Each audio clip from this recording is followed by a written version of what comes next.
Keshava sir Keshava ಈ ಕಡೆ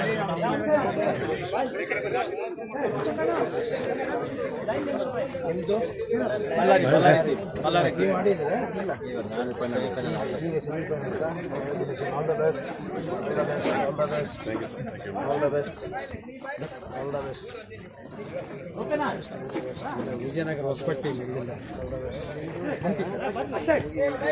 ಈಗ ಸೆಮಿಫೈನಲ್ ಐತಿ ಅವ್ರದ್ದು ಸೆಮಿಫೈನಲ್ ಗೆದ್ದಿಲ್ಲ all the best all the best all the best all the best all the best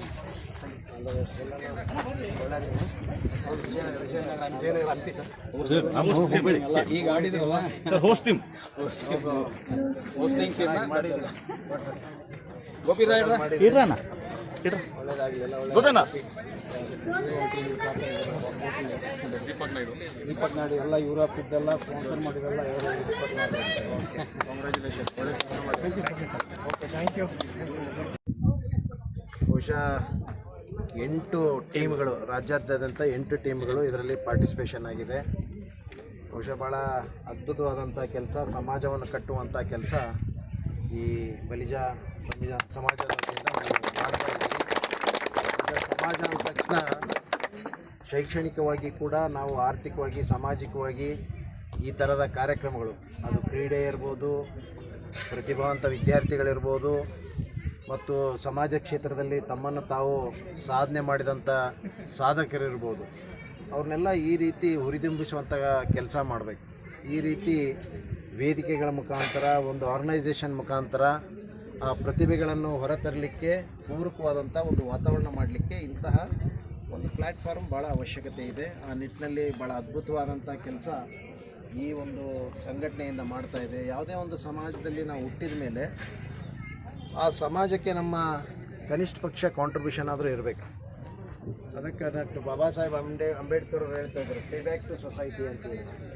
ನಾವು ಎಷ್ಟೇ ಏನೇ ಗಳಿಸಿದ್ರು ಕೂಡ ಅದರಿಂದ ಸ್ವಲ್ಪ ಮಟ್ಟಿಗಾದರೂ ಸಮಾಜವನ್ನು ಬೇಕಾಗ್ತದೆ. ಆ ನಿಟ್ಟಿನಲ್ಲಿ ಇವತ್ತು ಕ್ರೀಡೆಯಲ್ಲೂ ಕೂಡ ಭಾಳ ಅದ್ಭುತವಾಗಿ ಸ್ಟೇಟ್ ಲೆವೆಲ್ ಯಾವ ರೀತಿ ರಣಜಿ ಆರ್ಗನೈಸ್ ಮಾಡ್ತಾರೆ, ರಣಜಿ ಟ್ರೋಫಿಗಳೆಲ್ಲ ಆರ್ಗನೈಸ್ ಮಾಡ್ತಾರೆ, ಅದೇ ಮಟ್ಟದಲ್ಲಿ ಕೂಡ ಅದಕ್ಕೆ ಕಡಿಮೆ ಇಲ್ಲ ಅನ್ನುವಂಥ ರೀತಿಯಲ್ಲಿ ನೀವು ಈ ಒಂದು ಕ್ರೀಡೆಯನ್ನು ಆರ್ಗನೈಸ್ ಮಾಡಿದ್ರಿ. ಬಹುಶಃ ವಿವಿಧ ಜಿಲ್ಲೆಗಳಿಂದ ಬಂದಿದ್ರಿ. ಆಗಲೇ ನಮ್ಮ ಆತ್ಮೀಯರಾದಂಥ ವೆಂಕಟೇಶ್ ಅವರು ಹೇಳಿದಂಗೆ ಆಟದಲ್ಲಿ ಸೋಲು ಗೆಲುವು ಸಹಜ, ಆದರೆ ಪಾರ್ಟಿಸಿಪೇಷನ್ ಈಸ್ ವೆರಿ ಇಂಪಾರ್ಟೆಂಟ್. ಆ ನಿಟ್ಟಿನಲ್ಲಿ ಪಾರ್ಟಿಸಿಪೇಟ್ ಮಾಡಬೇಕು, ಅದು ಸಹಜವಾಗಿ ಆ ಪ್ರಕ್ರಿಯೆ, ಅದು ಸೋಲು ಗೆಲುವು. ಆದರೆ ಅದನ್ನು ಸ್ಪೋರ್ಟಿವ್ ಆಗಿ ತೊಗೊಳ್ಳುವಂಥ ಕೆಲಸ ನೀವೆಲ್ಲ ಮಾಡಬೇಕು ಅನ್ನುವಂಥದ್ದು ಕೂಡ ಹೇಳಿ, ಒಳ್ಳೆಯ ಭವಿಷ್ಯ ನಿರ್ಮಾಣ ಮಾಡಲಿಕ್ಕೆ ಯುವ ಪೀಳಿಗೆ, ಮುಂದಿನ ದೇಶದ ಭವಿಷ್ಯವನ್ನು ನಿರ್ಮಾಣ ಮಾಡುವಂಥ ಯುವ ಪೀಳಿಗೆ ಸ್ಫೂರ್ತಿ ನೀಡುವಂಥ ನಿಟ್ಟಿನಲ್ಲಿ ಇಂಥ ಒಳ್ಳೆಯ ಕಾರ್ಯಕ್ರಮಗಳು, ಒಳ್ಳೊಳ್ಳೆಯ ಕ್ರೀಡೆಗಳು, ಒಳ್ಳೊಳ್ಳೆಯ ಸಾಮಾಜಿಕ ಕಾರ್ಯಕ್ರಮಗಳು, ಸಮಾಜಮುಖಿಯಾಗಿ ತಾವೆಲ್ಲ ಕೆಲಸ ಮಾಡಬೇಕು ಅನ್ನುವಂಥ ಮಾತನ್ನು ಕೂಡ ನಾನು ಪ್ರಸ್ತಾಪ ಮಾಡಿ ಸಂದರ್ಭದಲ್ಲಿ ನಮ್ಮ ಶಿವರಾಮ್ ನಾಯ್ಡು ಅವರು ಬಂದು ನಮ್ಮ ಇವ್ರನ್ನ ಒಂದು ಫಸ್ಟ್ ಶಾಲ್ ಮಾಡ್ತಿದ್ದಾರೆ. ಇನ್ನೊಂದು ತೊಗೊಂಬರಿ. ಶಿವರಾಮ್ ನಾಯ್ಡು ಅವ್ರಿಗೆ ಸನ್ಮಾನಿಸ್ಬೇಕಂತ ವಿನಂತಿ. ಅದೇ ರೀತಿ ನಮ್ಮ ದಿನೇಶ್ ಸತೀಶ್ ಅವರಿಗೆ ಹಾರ ಹಾಕ್ಬೇಕಂತೇಳಿ ಕೋರ್ತಾ ಇದ್ದೇನೆ. ದಯವಿಟ್ಟು ಈ ಒಂದು ಪೇಟೆಯಿಂದ ನಮ್ಮ ದಿನೇಶ್ ಅವರು ಮತ್ತು ನಮ್ಮ ನಾಗರಾಜ್ ಸಿಕ್ ಅವರು ಪೇಟೆಯನ್ನು ಆಗಮಿಸಬೇಕು. ಅದೇ ರೀತಿ